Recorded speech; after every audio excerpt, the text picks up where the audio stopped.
Sa Yamashita Treasure Hunting, hindi talaga basta-basta itong kunin sapagkat meron talagang inkantong nagkakagusto ng kayamanang ito at napakahirap mo itong kunin. Kahit na may pira kayo, kahit na may mga hawak pa kayong mapa, ay suntok pa rin sa buwan ang paghahanap nito. At yung mga nabibigyan nito, nabiyayaan nito, ay talagang para lamang ito sa kanila.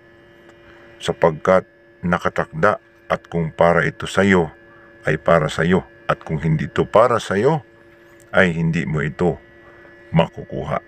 Yan po ang katotohanan dyan. Sa katunayan, saksi ang ilan po sa ating mga kababayang treasure hunter, maging ako, na meron talagang inkantado.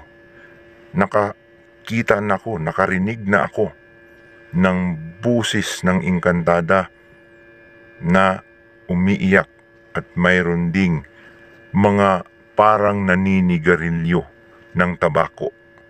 Yan po ay totoo talagang nasaksihan ko, mga ka-treasure hunter. Kaya sa mga nagtatanong, meron talagang inkantado sa treasure hunting.